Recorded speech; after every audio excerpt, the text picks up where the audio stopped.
We know from Scripture that God often leads us on incredible life journeys. I can personally testify to that, but many times that journey doesn't appear to make any logical sense. For instance, how do you go from studying underwater marine photography to working with children and young people facing anxiety and low mood? Quite a change of direction. Georgia Mutton's story is one shaped by exactly that kind of unexpected calling. At 29, she's now a children and young people's wellbeing practitioner with the YMCA in Exeter. But her early path looked very, very different. Georgia studied underwater marine and natural history photography at Falmouth University, spending time travelling and working across Cyprus, Hawaii, and South Africa. But returning to Devon, bit of a change, brought a shift. Georgia discovered what she valued most, and it wasn't anything she'd been doing before. So why did she abandon an international opportunity to work with young people? She joins me now to share her story and testimony. Georgia, it's such a pleasure to have you with us this morning. Thank you for joining me on Daytime. Thank you for having me. So I need to start where it's obvious. How do we go from underwater photography? And I'm just reading about Hawaii there, and I'm imagining warm seas and lovely beaches, and then back to Devon, which has its nice beaches as well. Don't want to get in trouble with people in Devon. But how does that happen? Yeah. So when I was at the point where I was trying to choose what I wanted to do at university, I very much kind of wrote myself off as doing anything academic. And I thought, do you know what? I enjoy, photography. It's good fun. Saw this course and I love the ocean. So I thought, why not go and study marine photography, see where that kind of leads me. And when I was down there, I got the opportunity to learn to dive. So I actually became an open water rescue diver. And actually on my course, we got to go for 2 weeks to Egypt and dive in the Red Sea, which was incredible. Saw kind of dolphins, turtles, all kinds of things. And that was amazing. And then kind of there was like a project. So my university shares a campus with Exeter Uni. And so Exeter University have like a zoology course down on the Falmouth campus. And part of the project that they run is one in Northern Cyprus for turtles. And I spotted that and I thought, I'll go volunteer on that. That sounds up my street. I love turtles. So I went and did 6 weeks out in Northern Cyprus one summer, absolutely loved it. Went back the next summer. And then I actually ended up being offered like the opportunity to run one of the bases out there. So I went and ran a base for a longer period of time. So the next time I went for 3 months. And then I went out for another whole season running the base for 6 months in Northern Cyprus. Absolutely loved turtles. It was a phenomenal opportunity to work with them in conservation. And I kind of, we're trying to work out what I wanted to do and where I was going with life. I knew I probably wasn't going to be a marine photographer. I'm very much a home bird. I love Devon. I love staying local, and realised that kind of life would be a lot of travelling and a lot of, being away abroad, all kinds of hot places, because diving in England is a very different story. And so, I kind of was trying to work out what I wanted to do. And I remember I was at a point in life where I was like, oh God, if you're real, like, show me where you are. I remember I was in Cyprus crying out to God because I was just feeling very lost. I think uni was a very challenging time. And I just remember calling out to God, being like, if you're real, show me, and I felt this immense peace. And I thought, you know what? Yeah, YWAM is where I'm going, which is Youth with a Mission. And so I decided I was going to go to YWAM. And so that was a January course out in Hawaii, which of all places, which was amazing. And actually So YWAM took you to Hawaii, not underwater photography? Yeah. So it was YWAM. So doing a discipleship training course out there, which was like a 12-week discipleship training course. And then you did like 8 weeks kind of on mission, which is what took then to South Africa and Zambia. So I did a bit of everything whilst I was out there. But interestingly, actually, 2 weeks before I went to go to YWAM, I dislocated my kneecap. And it was very much a moment of, like, am I meant to go? Is this like, am I not meant to do this kind of thing? And we very much, we got my mum's youth leaders who were very wise to come and kind of pray with us and discern, should I be going? And actually their grandson was in church with them visiting that week. And he kind of felt God giving him that verse in Matthew when it's like, Lord, if it's you, tell me to come and walk on the water. And Jesus says, come. And we both all felt like that was God saying, yes, go on your crutches. So crazy woman, just decided to do all those flights across to Hawaii to do missions whilst on crutches, which was mental.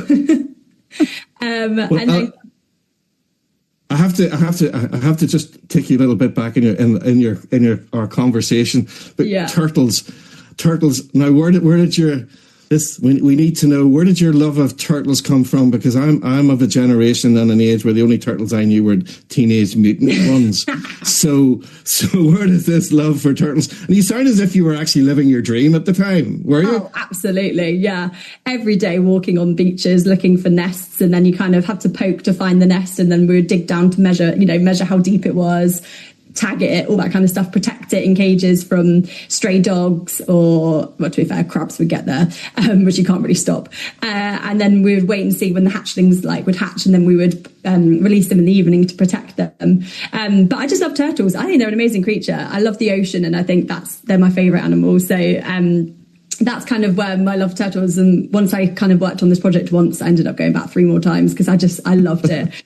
It's just an incredible opportunity, and actually you get to do we monitor them at night time. So during the night shifts, you actually see them laying their eggs, which is just incredible. You've got like a red torch on so we don't disrupt them at all, and you're kind of like commando crawling in the sand up to watch them do it, to make sure you can get the tags in the nests and things. And it's just an incredible opportunity to see nature is doing its thing. It was awesome.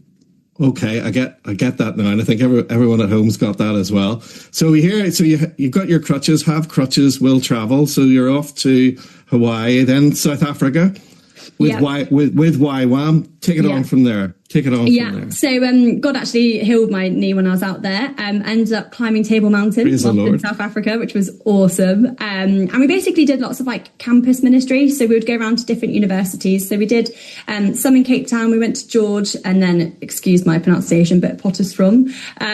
So we went to 3 different places in South Africa, and we just did campus ministry, going on to the universities, asking people if we can chat to them about Jesus. And it was amazing. It was incredible time. It was very challenging to go up to people and just be like, hey, can I chat to you about Jesus?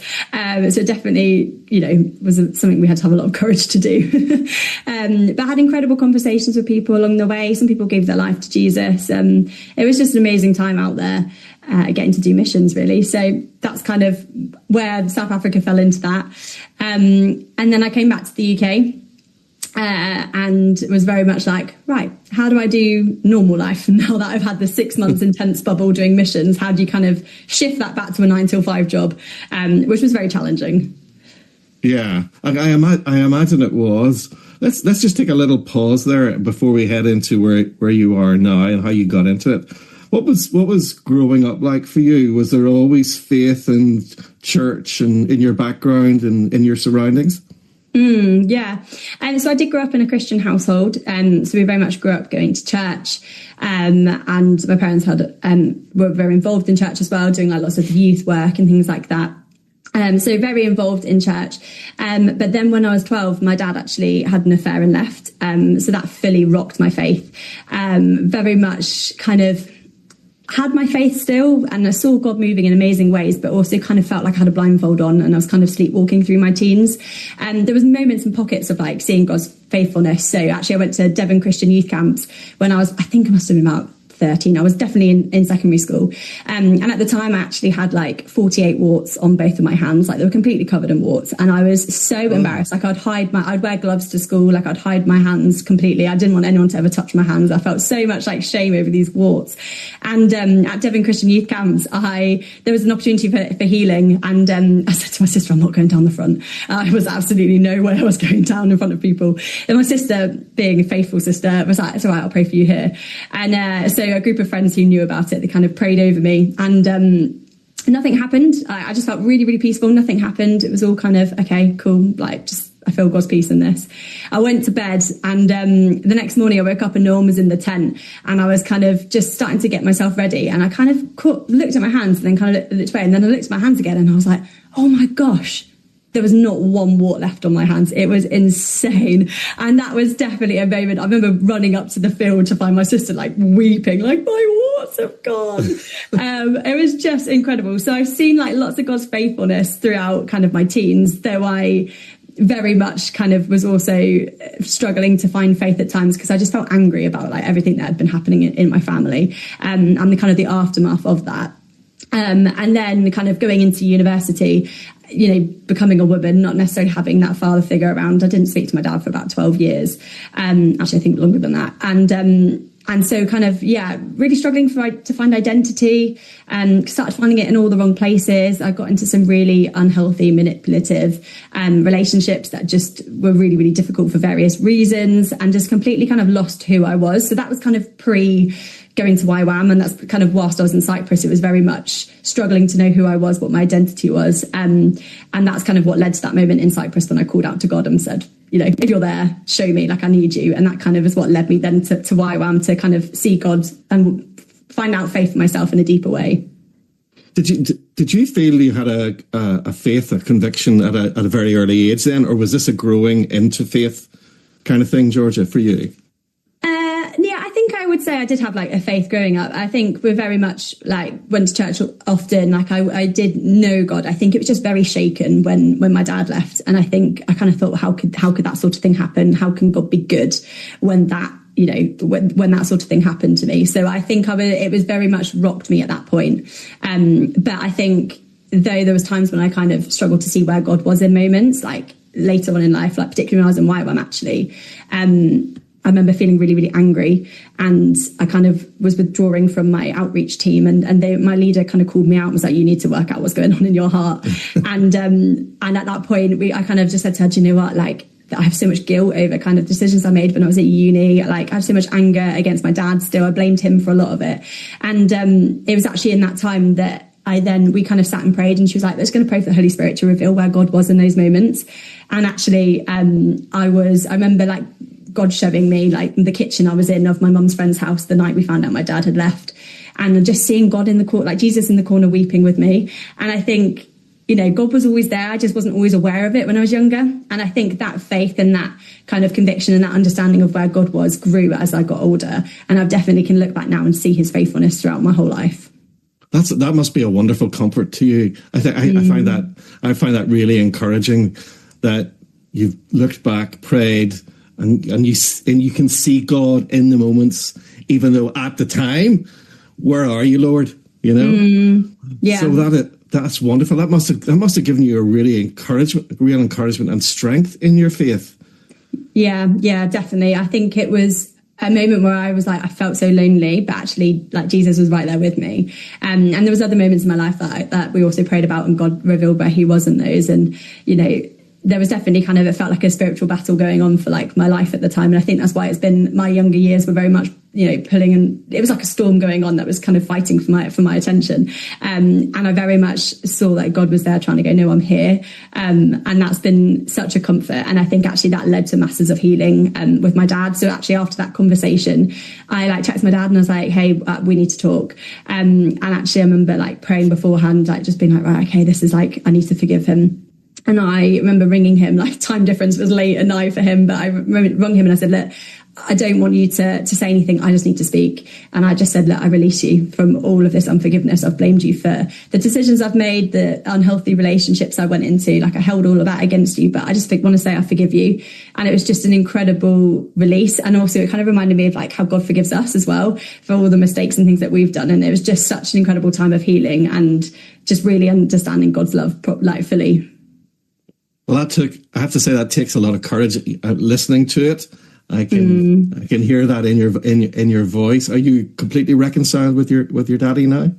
Yeah. So when I first came back from YWAM, I thought it was going to be different. I thought things were going to be really good because we had had that forgiveness conversation, and actually things still weren't they weren't perfect, and I would still kind of get quite anxious around it because I didn't really know him. So I was like, oh, it's been, years of not knowing him, and I've grown into this woman now. So what does this relationship look like? And so I started going to counselling, and I was like, I just need to process this and work out what it is I want from this relationship. And actually, I kind of really felt like, so he married the lady that he had left with, and I was like, I'm holding so much resentment against her, and I just really felt like God telling me to forgive her too. And I saw this picture of like this flower that I was going to give to her, and I heard the words like, this is the garland of grace that you're going to begin to build for her. And so I had just got engaged as well, and I said to my fiance, now husband, I was like, I think I need to start seeing her. And so we decided, okay, let's do this. So we started to build that relationship. And actually, we bought a house, which is very much a renovation, and we're still going 4 years later. And I kind of prayed. I was like, God, if we're going to have this house, would because we had to really, literally, we pulled every ceiling down. We had to like strip back to plaster, replaster, we really went the whole hog on this reno. And I just said, would this be the foundations of a relationship with my dad? Because he's very good at DIY. And actually, it was through doing that house, like we had a kind of common ground to work on as we did this renovation. And it gave us, a space to chat and get to know each other without it feeling really awkward. And every single Friday, he faithfully came and helped us on this house, and plus many other times as well. And he would, for over a year, every Friday, he would spend his day off with us building this house. And it just built our relationship. And we've now got the most incredible relationship. It's completely been redeemed by God. We're really, really close. I'm really close with his wife as well. Like, it's just been really an incredible story of redemption. Which has been really beautiful. Praise God. That's lovely. So here we are now. You're YWAM. You're back in the UK. What's next? What are you thinking about? What's next? Yeah, so I kind of came back from YWAM, and it was definitely a struggle, and I wasn't really sure. Kind of adjusting back to church was hard. I didn't really feel like, I came back and I wanted to do like women's ministry. I was really passionate about that. And I was kind of met with like a bit of a wall with the pastor of the church. He wasn't really interested. He thought it was going to take away from what they were doing. And I thought, what? No, it's not. It's going to build the women. Like, this is what we need, And I just felt really like I didn't fit in anymore. And I kind of ran back off to Cyprus again. So I did another season in Cyprus, because that's just what I knew, and I think I then started walking down some of those walks again that God had freed me from. And I thought, why am I doing this? And I kind of got into another place of despair.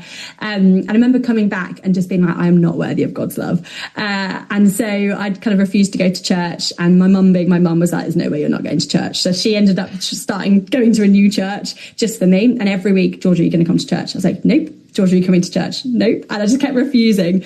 And eventually one day I caved and was like, yes, fine, I'll go to church. And so I remember walking into St. Matt's, which is our church that we're part of now. And as soon as I stepped in, I just heard God whisper, this is going to be home.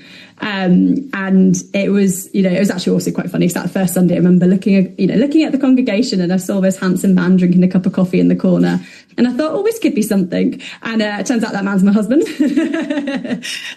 So God's good. Well, you have a lot to thank a persistent mummy for. Yeah, exactly. If it wasn't for my mum, I wouldn't have met him. Go to church, Georgia. Go to church. Look what happened. So exactly. where do we go next in your story then? So I started going along to St. Matt's, and God did a lot in my heart in that first year. So me and my now husband were just friends for like a year. I fully fancied him for the whole year, and was like, God, take this crush away. And he was like, do you trust me? And I was like, just take it away. It's not going to be anything. And he's like, do you trust me? But during that time, like, God did so much in my identity. So one Lent, I felt God asked me to give up my makeup, which was very much like a mask. I would wear it every single day. I could not, because I just didn't feel beautiful. I didn't feel like it's something I could hide behind. And I remember, honestly, that was like the spottiest time of my life during that Lent. And I thought, God, what are you doing? And I worked in Fat Face, so there was like mirrors everywhere. And I was like, this is the worst thing ever. But actually, God fully freed me. I only put my makeup on now when I want to, like for fun, like at a wedding or something. And I just feel like I can be me in my own skin. And so there was a lot of identity work that God was doing during that year. And then I saw a job for a youth pastor at my church, and started to feel this niggle that that's something I should do. But I was like, no, God, like women's ministry is my plan. That's what I'm, and I was like, no, you're going to do this. And I had conversations with the pastor at the time, and I was like, yeah, there's no junior Holy Spirit. I feel really like passionate about like kids being able to prophesy and pray for adults, and all this sort of stuff I saw at YWAM, which was incredible. And they were like, I think you need to apply for this job, Georgia. And I was like, oh, okay. So I applied and got the job and ended up being youth pastor for 3 years at that church, which was amazing. It was so much fun trying to find ways to engage young lads. And my younger youth was all lads. And it was like, how do I get these 8 boys to fall in love with Jesus? And we just did ridiculous stuff. I mean, I got them doing, putting their face in water, then in flour, trying to get coins and jelly babies, finding treasure, things like that. I just did all kinds of messy, fun stuff with them. And I just loved walking alongside the young people and getting them to, just supporting them in whatever they might be going through, or praying with them and walking alongside them. And I think that for me was just amazing. And I think that really stirred my passion for like the younger generation. So that's kind of where I then landed at that point. Georgia, you were a youth worker, getting to know, walking alongside young people. So how did we move into this passion for their well-being, which you now do with the YMCA in Exeter? Yeah, so unfortunately, I got told that my job was going to be made redundant. And so that fully rocked my world, because I was thinking, well, what else am I qualified to do? What else can I do? And I remember actually pulling over the side of the road because I was having a bit of a panic attack, because I was like, what else am I going to do? I kind of fully went into crisis mode. And it was quite a tricky time with church at that point. It wasn't the smoothest kind of redundancy. It was a little bit messy. And that was really, really hard. And it's definitely taken a lot of work to continue being at that church and to, work on those relationships. But again, God has done so much there, redeeming those relationships. We're still very involved with church. And I remember, so I then kind of applied for this other job, which was to be like a mentor. So similar kind of thing. Because I realized what I loved about my job was walking alongside young people and supporting them. So I kind of applied for this mentor role. However, I then dislocated my knee for a second time, which was very unfortunate. And actually this time I was on crutches for about 6 months. I just couldn't get off of them. I think there was a real fear of like it happening again. I was in a lot of pain. So I never actually started this mentor job. And I think looking back now, I'm like, that was definitely God's plan. And whilst I was kind of working out what I wanted to do, I did a counselling skills course, an introduction to counselling skills, just to try and work out maybe that's what I could do. I could, I didn't ever feel equipped to help young people necessarily. I could pray for them. I could kind of be a listening ear, but I didn't necessarily have the skills to like help them. So I thought I'll do this counselling skills and see what that's like. Absolutely loved it. But during the course, that's when I saw the advert for the YMCA training and to be a wellbeing practitioner. And I thought, okay, this is interesting. And knowing that cognitive behavioural therapy is like one form of what a counsellor is trained in, they kind of get lots of different skills, and CBT is one of those. I thought maybe doing a deep dive into just that would be, could be quite good. So I applied for the job and I got it. And I've now been at the YMCA for 2.5 years. Absolutely love what I'm doing. I'm actually doing further training at the moment to become a senior wellbeing practitioner, which allows me to work with slightly more complex kind of anxiety cases. And yeah, kind of a complete like 360, like whatever the direction is, 180 on it. Like God completely, changed my plan and my path. And I didn't realize, this is where I'd end up, but I love it. And I love where I am. Can you give us an example of what a typical day looks like for you, and what it means to come beside a young person and help them in this way? Yeah, so every young person that comes in, we do an assessment with. So a typical day, if I've got a new client, would be that I would do an assessment with them. And during that time, we'd kind of work out what is the main difficulty for them? How is that impacting their life? What's it stopping them from being able to do, perhaps? Or maybe things that they've started, habits they've started to do to cope with that anxiety or low mood.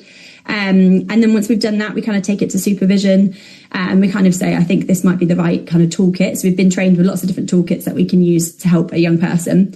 And so I think this might be the right one for them. And then we start intervention with them. So we work with kids for about 6 to 8 weeks, working through different toolkits that give them the right skills to like cope with that anxiety, for example. So a typical day would be that I would see a couple of clients, maybe have a few meetings, that sort of thing. But like I had one client actually who, so they had generalized anxiety. So for kind of a helpful image to imagine what generalized anxiety is, it's like whack-a-mole. So like one thought will come up, you whack it and the next one pops up, and they have lots of these different worries. And there's usually like what if worries. What if the house sets on fire? What if I forget my lunch? What if this happened? Like lots of what if thoughts. And I had this client who just couldn't go with the flow. he really struggled. I think he was about 10 years old. He really struggled, couldn't go for sleepovers because what if he forgot to pack the things he needed to pack? What if he was like not enjoying himself? What if, he fell out with a friend, for example? All of these thoughts were going on in his mind. And his mum actually was a counsellor, but he wanted his mum to be his mum. And so he came to us for support. And I worked with this young person for about 8 weeks. And we went through a toolkit called Worry Management. So this is basically where you learn to organise your worries into important and can be solved and important and can't be solved. And then you have different skills for each. So for the can't be solved, you take it to worry time, where you have like 10 minutes each day, same time every day, where you'll kind of think about all the things you can't solve, all the worries that you've got that you can't do anything about. So, what if my house caught on fire? You can't do anything about that because it hasn't actually caught on fire. Things like that, you'll kind of take that time. And then you learn the skills to problem solve for the ones that can be solved. And so one of the creative things we do with our kids is we say, collect your worries in a jar, for example, or create a worry monster. So my client, he designed and drew on a jar, and his mum said, "Oh, why don't you give him a name?" He's like, "Yeah, I'm going to call him Chris." So he had Chris the worry jar. So every week I said, "Oh, what's Chris collected this week?" And so he would collect all these worries and bring them in and say, "Oh, Chris has collected this week." And we would chat about them. And we just kind of made it a really fun way for him to let go of his worries and to talk about them in a really healthy way. And this young person saw masses of improvement, actually went on to be able to have a sleepover and to not worry. And he said to me, "Oh, I can just go with the flow now and it's great." It was just a wonderful, wonderful thing. And when he finished working with me, he actually drew me a picture. Now, when I was in YWAM, I had a prophetic word given over me, where there was like children either side of me, kind of like in like a row, and they were sat in complete darkness. And as I walked through this kind of row, light bulbs began to pop on over their heads. And this young person drew me a picture, not a Christian, no idea about this word at all. And he drew a lighthouse and he wrote the words, "You are the light in the darkness." And it wrecked me. Like, I didn't realize at first that was, I kind of didn't twig. And I went home, and I think a few days later, and I said to my husband, "I had a prophetic word that said this." And I just thought, this is bonkers. Like, how am I doing something that like 7 years ago, I got this word given to me that I'm now living out, in my workplace. It was just like, it wrecked me. It was just a beautiful, beautiful moment, realizing I'm doing exactly what God wants me to do and I'm where I'm supposed to be. And Georgia, can you, for the uninitiated and the ignorant, and I'm one of them here, what is cognitive behavioural therapy? Is it? Can you explain it in a simple way for me? Yeah, absolutely. So cognitive is your thoughts, and behaviours are the kind of behaviours you might do. So we kind of call it like this vicious cycle. So we look at how your thoughts and your behaviours can impact the way that we feel and the things that we do. So some people, we notice they might have picked up a lot of behaviours that they do when they have certain thoughts. So like avoidance, for example, if you think something bad's going to happen, you might avoid that situation, which then means that, you're feeling more anxious about ever doing that thing. And this cycle keeps going around and round and round. And what we try and do is to break that cycle. So we either test out the thoughts, perhaps, or we challenge those behaviours. So we say, go and do that. Why don't you go to that place and see whether that thing that you think is going to happen does? So it's very much looking at the thoughts and the behaviours and how we can break that cycle down to help young people realise either their thoughts are just thoughts and they're not true, they're not facts, or if they do come true, actually they can cope, and we help teach that they can grow resilience. So that's kind of what CBT is looking at.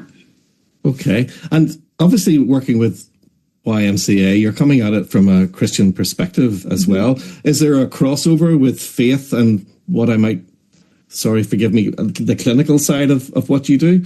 Do they cross over? Does one inform the other? How does it work for you?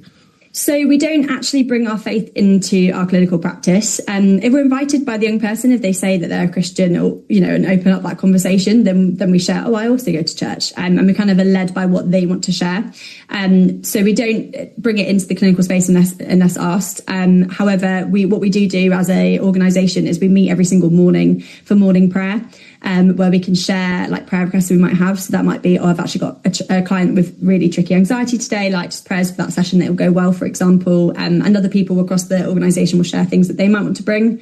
And we also do something called spiritual development on a Wednesday morning, where someone will lead a session and they'll help us to kind of all develop spiritually together as an organisation, which is a really beautiful space. So we have a lot of like faith-based stuff within our organisation. It just doesn't necessarily come into our clinical work unless invited by a young person. And how is faith personally encouraging you now in what you do?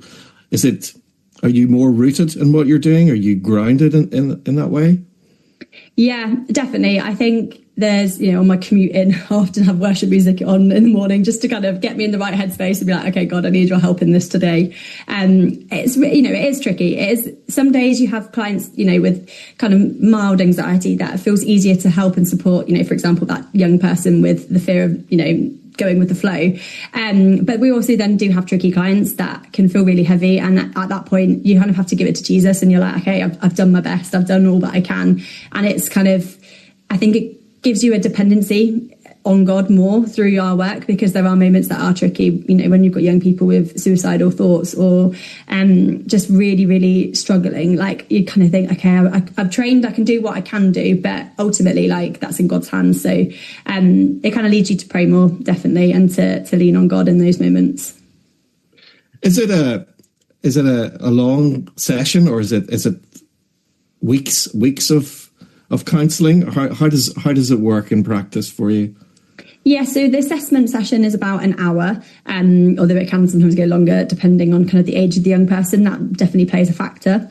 And then intervention sessions are 45 minutes. So they'll have one 45-minute session for 6 to 8 weeks. So it'll be a weekly thing, where they also get set like a home task, which is where they basically put into practice the skill they've learned in the session outside of the space, so they can get confidence in how to use the skills, practice them, so that when that support finishes, because it's short-term support, they feel equipped and ready to then keep using those skills on their own. So it's very much kind of, they come in, but they've also got bits that they can do outside of the session too. As we said, it's short-term support, kind of 6 to 8 weeks with the young person. And are most of the children that you're seeing, is anxiety their main concern? And is that being fueled in any particular way? I suppose it's topical to ask. Is social media fueling the anxiety? What are you seeing? What's being presented to you? Yeah, so actually around 68% of the referrals that we receive at the YMCA are anxiety. The rest are can be either low mood or behavioural difficulties.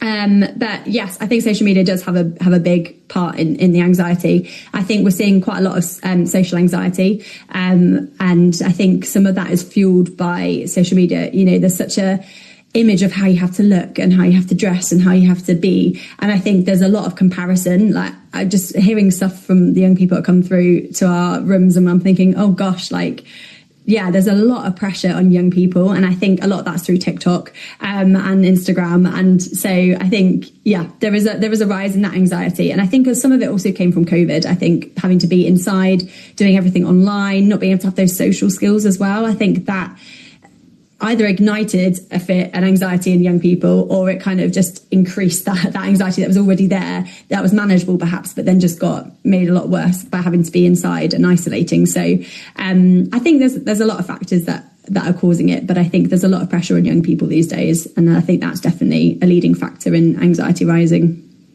So, sorry for taking you a little bit on a tangent, but does the Prime Minister's announcement earlier this week that social media will be banned for under 16s, is that something that in your view as a practitioner, is that a helpful thing from your perspective?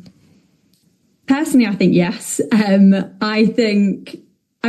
notice the pressures I feel when I'm on social media. I actually came off of it for a couple of months. I just completely got rid of it because I realised I'm looking at everyone else's life, and you're constantly comparing, and you're thinking, oh, I'm not doing enough, I'm not good enough, or I'm not quite, where other people are. And I notice those thoughts, and I know, I have more of a confidence in being like, actually, that's a lie, that's not something I need to listen to. But I think young people are really easily swayed by those thoughts and those comparisons. And so I think when you're not, when you're young and you're not necessarily fully secure in who you are and all those sorts of things, and you've got all the pressures of growing up and becoming a woman or a young man or whatever it might be, I think those challenges are far greater. So I think I do stand in support of what the Prime Minister has said. I also think that young people are stuck behind their screens a lot, so they don't necessarily have the confidence to, talk to people in person. Like, they have to text their friends to have a conversation rather than speaking, things like that. And I'm like, actually, by not being on social media as much, perhaps that will encourage them to learn those communication skills that are so vital in life, and that I think maybe they're missing out on a little bit. So let's look at your faith journey as you look back and from where you started, and where you are now? How do you reflect on where you are now, given where you started? Yeah. I've come a very long way, I think. I look back and I think, do you know what? There was a lot of mess. There was a lot of heaviness. And that was tricky, but also I can fully just see like God's faithfulness through it all. And I think kind of looking at where I am now and that kind of freedom I feel in all of that, I can fully just see how I've grown in my faith and I've grown in that assurance of like who God is. And I think that now helps me face any like, you know, future battles that I've got and challenges that come my way. I'm like, yeah, do you know what? It's okay to wobble at times. It's okay to have doubts. Like that is so natural. David had many in the Psalms, you know, when you read through the Psalms, there's such a wrestle with God at times, but he always comes back to the fact that God is faithful. And I think that's definitely what I feel has been kind of my story over time. And can you see God's hand on your life in every step of your journey when you look back now? Yeah. Yeah, definitely. And I can still see it now, you know, like there's challenges that we're facing at the moment. And just, you know, it's been a really tricky kind of 18 months with me and my husband, but we've totally just like, we can see God's faithfulness in it still. And that's been, it's just such an encouragement to know that like, he's just good. He is good. Even when it feels like he's not, he is, you know? Yeah, no, I can empathize with you. I mean, I've gone through many different stages of life, and each one believing that my faith was directing me, that God was calling me in each turn in the journey, but ending up in a place that I never expected. So now I'm a minister. That was not written in the stars, so to speak. Didn't see it coming. Yeah. So it is wonderful to hear you acknowledge that God's hand is on it, even though the twists and turns in life seem bizarre and at times hurtful. Is that right? Yeah, definitely. There's times when you just think, God, what are you doing? You know, and it can feel lonely because you're thinking, I don't know what you're doing. But I feel like there's little whispers that he'll give us or verses from other people that just encourage you and go, okay, like he's doing a new thing. Like the landscape doesn't look like what I thought it was going to, but I know that actually God's going to make something beautiful out of it because he's done it so many times before. Yeah, absolutely. So I'm wondering what advice you would give a parent who's listening to you now and maybe has a child that they have concerns about, or that they have a child that's anxious a lot of the time. What would be your advice to them at this time? Yeah, I think try to get help as soon as possible, even if it's really mild and you're noticing there's like little bits here and there. A lot of the work we do is preventative and early intervention.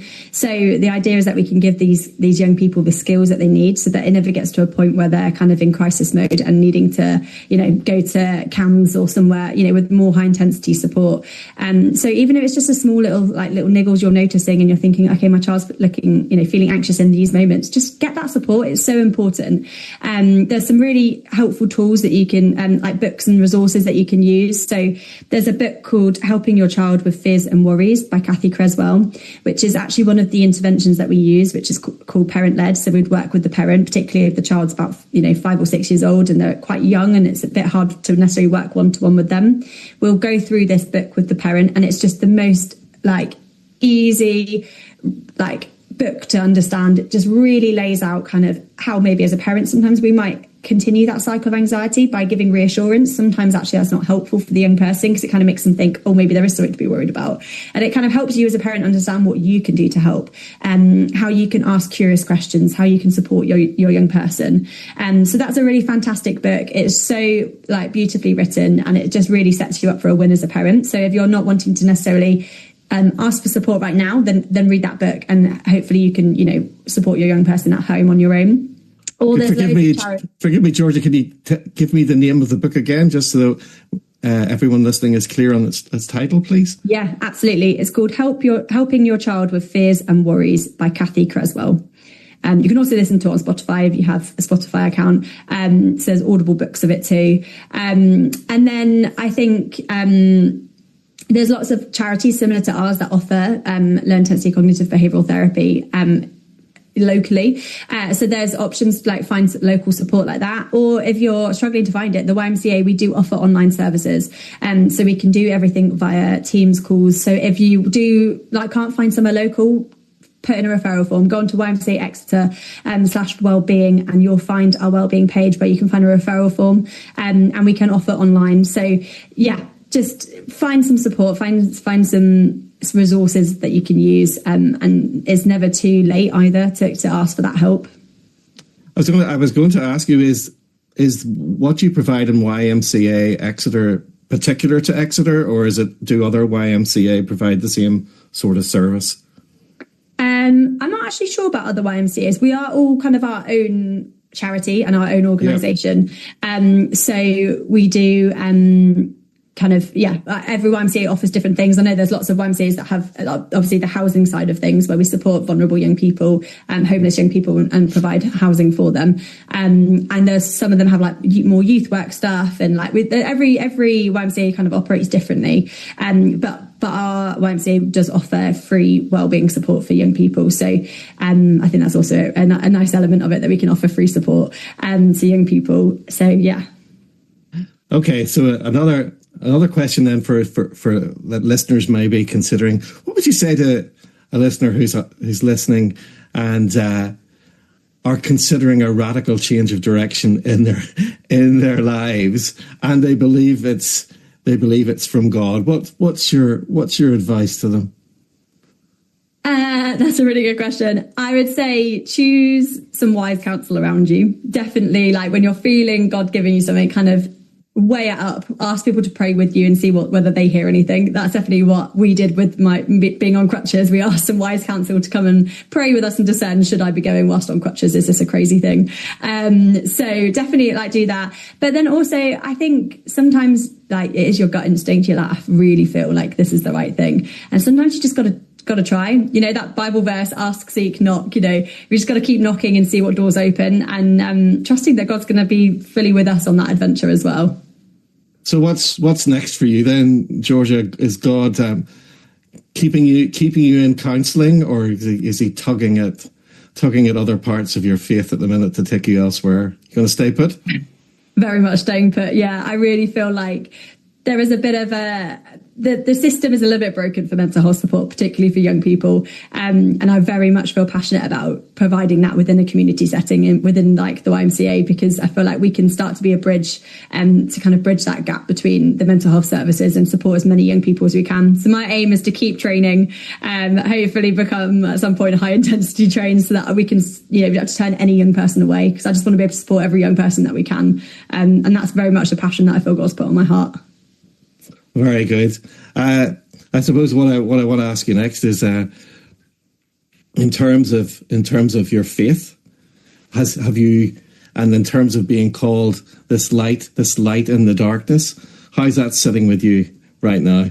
It is a wonderful thing. You know, I kind of never really knew how to do like missions within a workplace, you know, and I very much feel like this is the mission field that God's given me, and to be able to be kind of a young person saying that you're a light in the darkness, and like, you know, that's what Jesus is for us. And so to be able to be that for a young person without actually explicitly being like, you know, God is that light, you know, it just felt like an absolute privilege, and it just continues to stir me forward to keep helping more young people, keep being that light for others as well.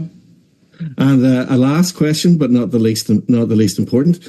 Will you be swimming with the turtles again anytime soon? I hope so. I'd love to go back out one day and see them, or swim somewhere else with turtles. It's definitely the dream. Definitely. Well, look, Georgia, it's been a joy talking to you and a privilege listening to your story. And thank you so much for joining me on Daytime here today. That was Georgia Mutton, a wonderful story of a change of direction, following God's call, and you can never go wrong following God's call, folks. Sometimes it's a hard thing to do. It takes a little bit of courage and perhaps a little bit of risk as well. But God calls, you go.